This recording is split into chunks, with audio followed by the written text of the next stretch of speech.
driving her back, and all of a sudden I'm like looking in my mirror and I'm like, there's a car behind us, and she turns and she's like, oh my god, it's my mom. And I'm like, wait, hold on a second. Guys, I'm in like sweatpants, looking rough as hell.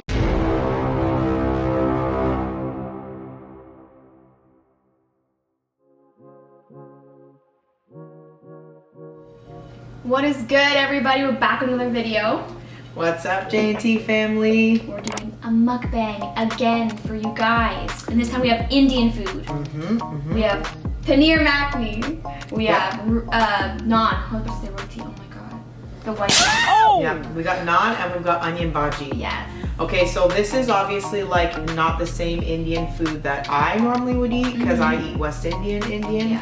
But, you know, close enough. There's a lot of stuff that I like. There's overlap with the food. So yeah, this food's really tasty and we're excited. We also thought, why don't we do a topic while we're eating?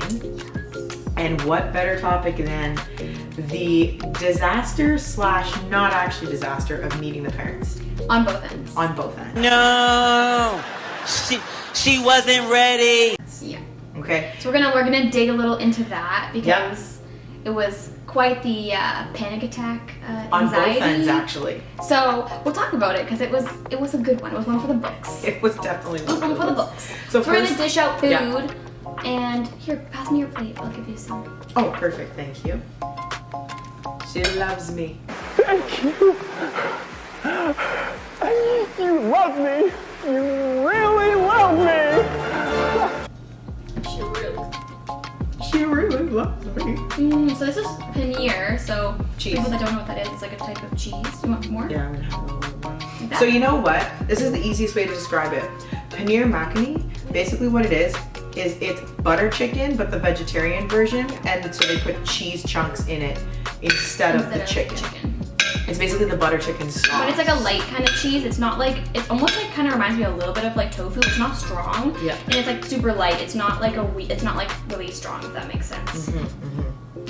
So yeah, I'm gonna grab one of these. Eating it with naan. We don't really feel like rice.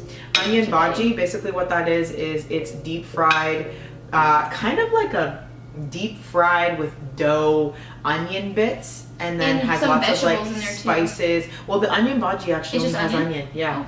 So it's only onion inside of it, and then it's like stripped onion, and then they put like a floury. Did it have sauce? Spicy, no, like a floury, spicy dough, and then they deep fry it. It's really good. And really good. Yeah, it's delicious. Okay, so we're gonna have a bite. Then we'll get into the story. I don't even know where we should start. We're kind of chaotic, so hopefully we don't ramble and get too off of the topic, but we'll try our best. That's hot. That's hot. Feeling hot. Uh-oh. I'm about to like sniffle this entire time. Is it too hot? It's really hot for me. Uh-oh. Did we just make a mistake? It's not hot for me, guys, but you know what's actually really funny on a side note? When I first met her, she was able to take so much spice. I don't know what happened. And out of nowhere, she just can't take like any spice now, guys. I don't know what's going on. I don't know. And she just spilled all over herself. This mukbang is going downhill really quick.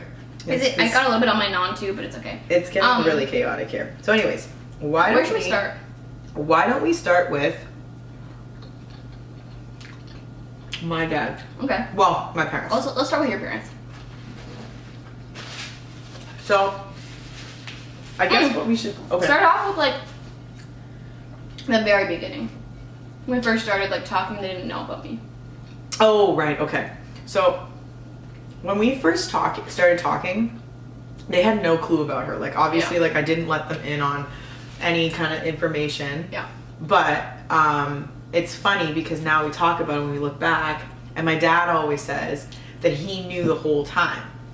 We thought we were being slick. And we thought we were being slick. Reason being, so I remember one time, she has this habit of like running in the cold. And when I say cold, I mean like, we're in Canada, so it sometimes goes down to like -20, sometimes -30. Huh? it gets really, really cold. Yeah. And she has this habit of like running in the cold. So my mom, she's in the medical field. What was that? Not anymore. Because my mom, she's in the medical field. And we called her randomly because I was saying it's not good to run, not good for your lungs to run in the cold, and she didn't believe me. So I ended up calling my mom and being like, I'm asking for a friend. She runs in the cold. She runs in the cold. Because she wanted to prove her point. Yeah, and I'm like, my friend runs in the cold. Is it good? Mom's like, yeah, that's actually a disaster. Like, it's horrible on your lungs. Don't do that. Yeah. So fast forward a couple weeks, she had baked me some really good lemon cookies. Yeah. And I decided to take them home to my parents. And your kids. Yeah, and the kids. But obviously I didn't tell the kids anything for a while, like we said in the previous videos, but I took them home to my parents. And my dad always says, first of all, they were always being like, oh, how's the girl that runs in the cold? How's she doing? They would start saying that, and then we would be like, I should have known, right? So then she was like, ha ha ha, it's just a friend, ha ha ha. Yeah, I was like, yeah, she's good, whatever. And then fast forward, my dad's like, I knew that the girl that ran in the cold and the girl that got the cookies for you was the same person. He started connecting the dots and Sherlock Holmes and that. Detective Michael Scott, I'm with the FBI. He was like, you were trying to sell the cookies a little too much. Like, we knew that there was something else involved in these cookies just by the way you were like trying to get us to like love the cookies. Because she was trying to get them to like love me subconsciously. Yeah, basically. Because she was obsessed with me. No, I don't think you understand. I'm obsessed. My parents knew that there was something going on. I also went out on a date with her one night, and I had gotten my parents to watch the kids while I went on a date with her, and my parents were also like, why are you dressing up? Like, what's going on? Where are you going? She was whining and dining. I was whining and dining. You know whining and dining, you know? And they were like, where are you going? And I was like, don't worry about it. And that's another like red flag indicator. They knew something was going on. Yeah. So my parents had an idea like pretty early on. I didn't let them in for like a while, but they kind of knew that something was going on. Yeah. Right? Yeah. And then your parents knew. They knew the whole time. They knew the whole time, but I was always going to like her place where she lived. Also, I think the biggest indicator for her parents was, so like with my work, we do like a lot of like a lot of stuff, and we have like a lot of galas and stuff. So like you have to dress up like to the nines and all that jazz. So I actually ended up inviting her to one of my galas as my date. Yeah. And so she had to try and figure out a way to get around her parents. Not like they knew. She was in like a full ball gown, guys. Yeah, and I told them I was going full on ball gown, like black, and the galas are like black tie events, right? So I was in like a beautiful like long like black dress, and my parents were like because I wouldn't be like walking out and that kind of stuff, because on my own, like I don't really go to events like that, you know what I mean? So they were kind of like, who are you? Like I told them I was going with somebody, and they were like, who? Like, you know, but they didn't really pose very many questions. They weren't as nosy. Like your parents are more like they want to be in your business and know everything. My parents don't really care. But yeah, so then I would say with your parents, it was kind of like I met them first. I did. You did. So I met her parents first. Guys. My father, we've talked about it in previous videos, he's like the scariest man on earth. He is like the biggest shark. But, so me and my best friend that I've talked about in multiple videos, the straight white male, he was basically being like, because he knows my parents very well, and he was basically being like, should we tell her that she's gonna get interrogated, or should we just like let it happen? Let it happen. Out of pocket for that shit. And I remember being like, telling her like, oh, it might be a couple questions. Guys, we prepped her with questions for what my dad might ask. I had to think about what I was gonna say. We prepped her with questions and answers, because my dad is really blunt. He's really straightforward. And if he doesn't like somebody, like, okay, no. Tell them about what happened, like when you were like younger, like your dad throwing your brother's ex-girlfriend. Oh, he the just door. closed the door in her face. Electric chair.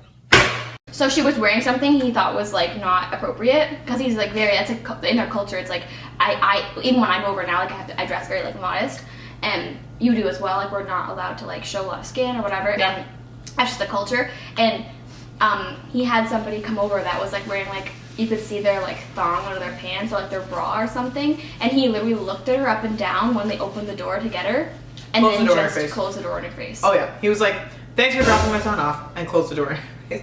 So he's like a shark. So basically, while we were prepping her, I was like, me and my mom were like begging my dad to just be cool, and to not interrogate and to not I'm, be like soft crazy. and sensitive, and I was like he scared. has the ability to potentially make her cry. Like he would like ask questions to the point of like, That were, like, potentially rude, yeah. like make He her doesn't cry. care. Because he does not care. Yeah. We do not care. I take after my father. We do not care.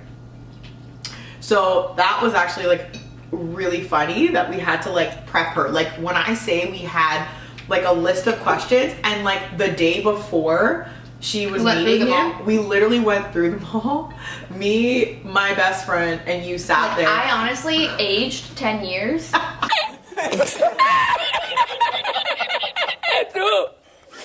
In the amount of stress that I had from that interaction, because I was like, is he gonna kill me? Like, is he gonna kill me? Mm-hmm. Am I about to be reamed out?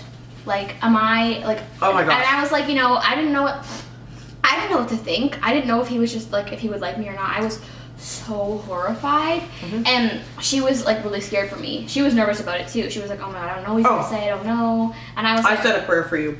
My mom said a prayer for you too. yeah, they were both trying to convince him to not like go hard in the paint on me. And yeah. Another thing that we were kind of battling with is my dad would rather me like keep it in my culture. Like, he didn't want her to date somebody that was white. Yeah, so that was another thing I mean, that we were fair a little enough. bit nervous about. But Fair enough.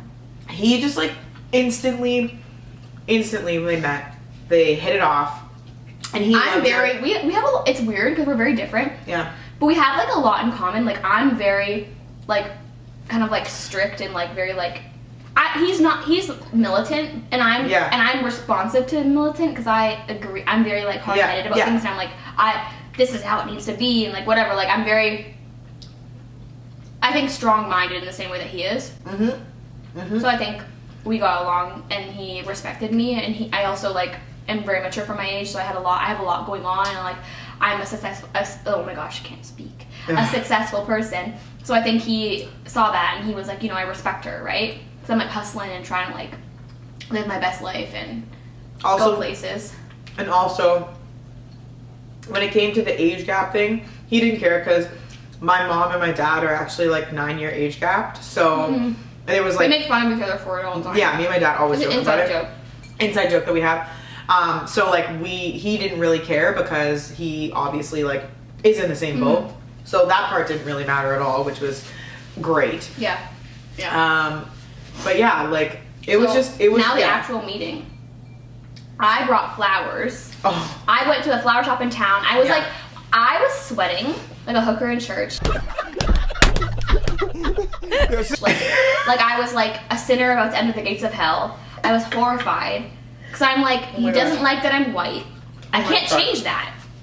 It's Guys, right it's on not my that face. he didn't like that she's white. It's like he just No, like, she had bad experiences with like racist exes and stuff, and like racist family members of exes and stuff. So I think that like it just sucked because they were so used to being like disrespected and Yeah. like not understood and whatever, Yeah. and like they were just kind of like keep it in the thinking family. like it might just be easier if you, because white people will never understand. Yeah. And totally there's things they'll never understand, but I think that like there are some good white people and there's some people that are like clueless and ignorant and whatever, and like you have to know the difference. And I think that as soon as he met me, he's like, nah, like, you're good, like, you understand. She's a real one. I'm, like, aware, I try to be as educated as I can or whatever, so I think he saw that I wasn't like that in my family. Yeah. Like, over time, they learned my family wasn't like that, so I think that through that, they became, like, more, like, okay with me. But anyway, so I got flowers.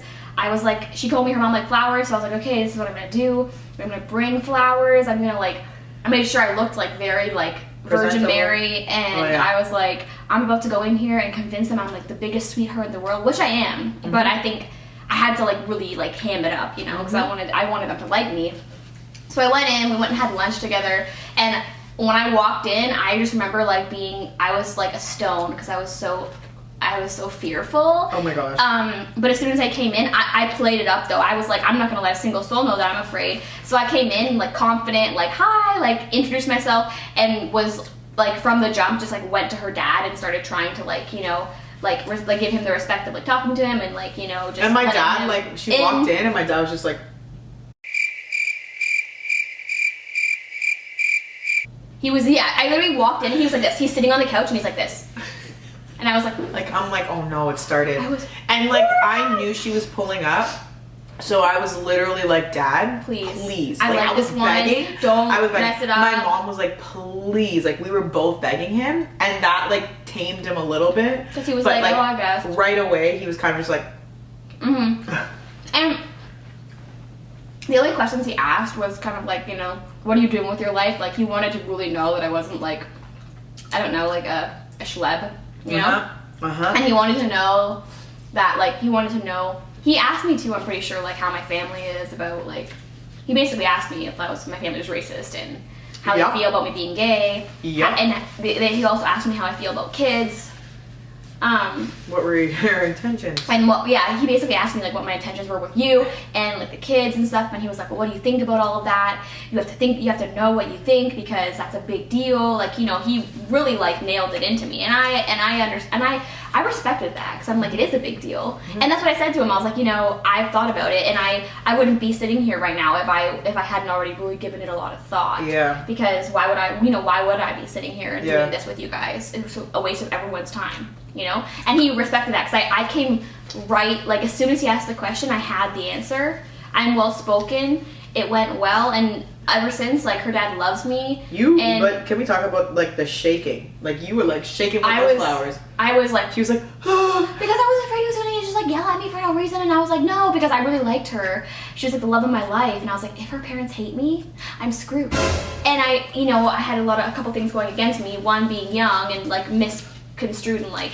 He could have, you know, but made he wouldn't have because he. No, I know mom. he also like, you know, he gives people a fair shot. He's not the kind of person that just like makes assumptions based off nothing. Yeah. And also I figured, you know, they were gonna be really protective because of the kids, like. Yeah. But all in all, it went great. At the end of the day, it was just a lot of like build up and anxiety like leading up to it. And he was really like sharkish, but I was prepared, so I feel like that helps. If I hadn't been prepared, I think I would have been really stressed. So I'm glad that you just told me from the jump, like when you told me how it was gonna be. Yo, homegirl was like, it was like an interview. And now it was. And passed. basically I passed the interview, and that's why I'm allowed to date her, essentially. Because it wouldn't have been a thing if her parents hated me, because it wouldn't have. Because she'd been there and done that before with somebody else, and it did not work out. And so yeah, but either way, now I'm like best friends with her parents. They love me. They love how I am with the kids. They love it all. I take care of her. They love that. Like she takes care of me. They love that. I think, like she said before in another video, it really helped them, I think, jump over their final little like hurdle about being like weird that like she's gay. Like they finally were able to jump over the last little bit of like, you know, I guess hesitancy that they had, you know? Yeah. So that was good. And in terms of my parents, like the story is like less intense, but funny. Kind of funny. Well, it was weird. It wasn't even not that funny. Not that funny. So it was weird. She kind of like met my parents by happenstance. She met my dad randomly when we went to the cottage like one night. Like he was just there, and like we just happened to meet him, and she brought him whiskey, and they just drank together, and it was like whiskey. It was like they were buddies immediately. He loved her. Thank you. You love me. You really love me. He's never liked anyone I've ever dated, and my parents also had a really hard time with me being gay, so they just really didn't approve, and it took them like 5 years. And my dad instantly, after meeting her, was like, come around, oh my gosh, I want to hang out with you, like. And now we just hang out and drink beer together. And now we hang together. out, and they drink beers together, and I'm like, wow, like I guess this is what it is supposed to be like, right? And then, but then the way that she met my mom was a little bit more. Okay, so out of the two of them as well, my mom had the biggest issue with me being gay. She took like 5 years to come around, and the only reason she came around, I think, was because of you and the boys, because she realized your that mom is like kind of like my dad. Yeah, Like she's very sharp. She's very like I'm gonna ask all these questions and I'm gonna like make an opinion and my opinion is right. And so I was like, yo, when I go to meet her mom for the first time, I'm gonna be like, I'm gonna be on prim my and proper. P's and Q's. Prim and proper. Prim and proper. It didn't happen that way though. Oh, because so essentially one morning randomly when I was driving, You came home. You left my place. Yeah, I left What her place. happened? I was going home. I got in a car accident.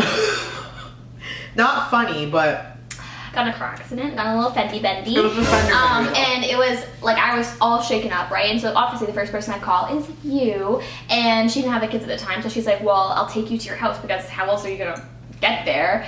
And But the whole time we were driving to your house, like, I was like, wasn't even thinking. We weren't about even it. thinking about it. We weren't thinking about anything other than getting me to my house. And then when we pulled up, we were like, "What happened?" No, so I'm driving and I'm like, okay, so she lives like kind of in the middle of nowhere, so like it's very rare for a car to be like in the area. Yeah. So she lives on like a dirt road, Yeah. like Well, I small don't anymore. town. I don't anymore. I used to Well, yeah. before I moved in here. Yeah. So she lived on like a dirt road, like Yeah. small town, whatever. Yeah. So it's like weird if there's cars in the area. Yeah. So I'm like driving her back when all of a sudden I'm like looking in my mirror and I'm like, there's a car behind us. And Oh, she yeah. turns and she's like, oh my God, it's my mom. Huh? And I'm like, wait, hold on a second. Guys, I'm in like sweatpants, looking rough as Because hell. she like rushed to come get me. Because I rushed to come get her. It was like early in the morning. It was right after she had left my place and I was like in bed. So I just like rolled out. Yeah. Right? to so come I'm get me like, because she was stressed because she's like, so "Oh, I'm are you looking like a okay?" straight up ragamuffin. Oh, she wasn't ready. Okay? And her mom is literally right behind us. So now I'm like, damn. Like, She was like tailing us. she was. And we were like, she'd never met her. So and we had she had never met yeah, and so her at all. So then you were like, oh my God, my mom's You're gonna have to here. meet my mom and you have to because meet her. you're in the car and we're driving and she knows we're going to my house probably. So like, why would she had no idea? So then we got there. My mom pulls in right behind us, And I was I'm like, like, God "Oh, T, meet my mom." Like it was like so awkward, but it wasn't because It was we told awkward them what 'cause I was happened. just like, hi. And we told them what happened, and they were like actually really like pleasantly surprised. I think that you like you know Was there for you. yeah, you like stood up and like did your part and like really like And like helped me when helped I you. needed help. Like, My figure out the dad car stuff. has always been the kind of person that like whenever I need something, he's like, "I'll be right there." So I think it like impressed him that like it was like one of those moments where I needed someone and you just like did it right away. I think helped that her meant a out. lot to and them. like I know a lot about cars, so I was able to like Figure talk it out. with the tow guy and with the cop and like Yeah. everything. So I was Yeah. able to help her out, Mhm. and I think your dad really appreciated Yeah, he it. did. And yeah, and it was just funny. My mom ended up like making us coffee, and then we all just sat and chatted for a little bit. And she had to go to do work and stuff, so like we didn't stay long. But it was kind of like a weird way that we just happened to like randomly meet my mom, and I was like, not today. I know Is this really the way she was that like I'm gonna meet her? stressing Like, out in the is car, this the like way? about to have a little panic attack. I was fully having a panic attack. I was at 10 and 2, gripping the wheel, white knuckle, looking It was over bad. my shoulder as your mom's just rolling in, cruising behind us. It was And I was so like, random. this is judgment day. Like, this is my fate. I'm looking raggedy as hell, and this is my fate.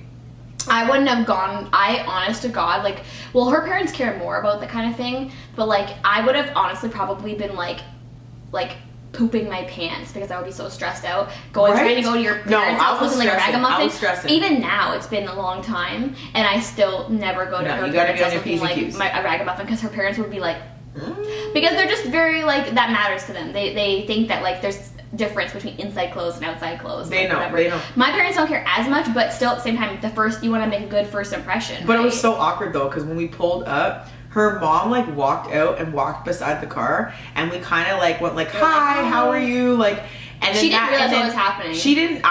She was like, "What's going on?" And then you like went inside for a second, and then you told came them. back out, and you were like, should we like go in for a coffee? Because this is kind of weird if you just She didn't like, know what to pull do. off. Yeah, she 'Cause was I just sitting in the literally, car. like, I don't know what to do. Like, am I going? Am I not? And then I was just kind of like, well, like I guess it'll be rude if I don't come in for a coffee. So I like go in, and I'm just like feeling like complete crap because like I look like I literally just rolled out of bed we were because I definitely drinking the night did. before. And we were drinking the night We were before, and I hungover. probably smelled like alcohol. I'm not gonna lie. And but you know what? Like it went really Yeah. well, and your And- mom was like the biggest sweetheart. Yeah, and she like loves her now. Loves the kids, like, it couldn't be better. But she, honestly, the reason she came around was because of you. Like, up until she met you, she was still doing like a crazy, like, oh, I don't know what I think, like, I don't think I'll ever be able to be okay with it.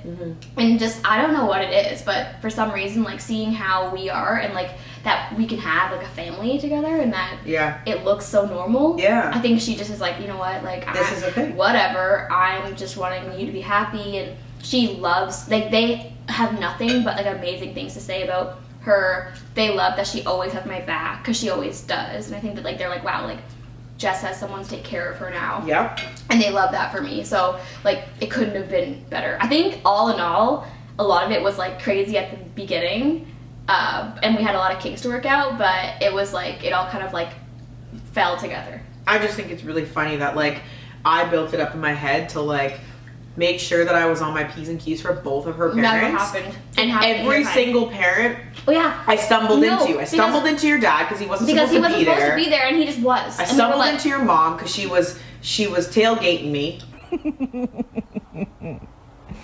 the whole way back. I think my dad did that on purpose. You think he did? Yeah, because he's nosy. Interesting.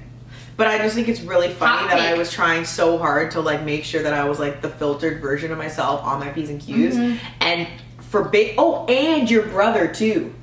Yeah. Your brother, I just like walked into in the hallway. Like, no. And the first time my brother ever saw us was when you dropped me off at my house and we were making out in your car. Like, and then her brother was like, "Are you in the driveway right now? Is there a cop?" Because our car was like blackout matte, like. So it looked kind of like a cop car. My brother was like in the house, like literally zooted, and was just like, is there police in the driveway right now?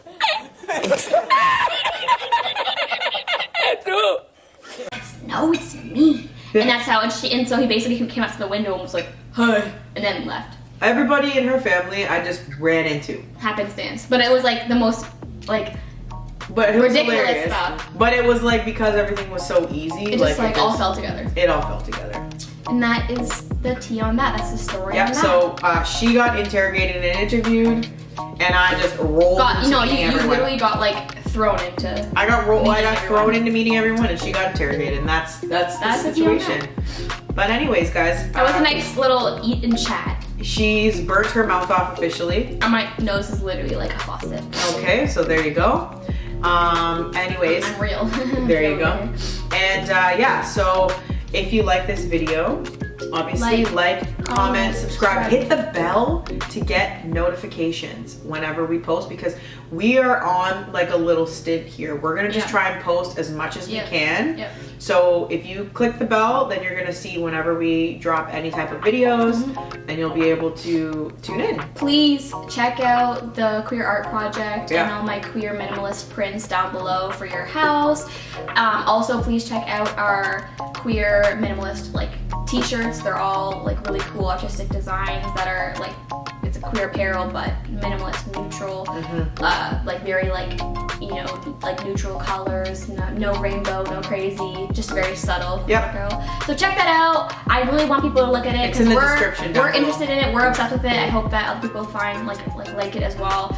You're gonna be doing a try-on haul soon of a lot of our pieces, so stay tuned for that. So you can get a feel for what the stuff looks like, and or how it looks like when it actually comes in. So that'll be good to see.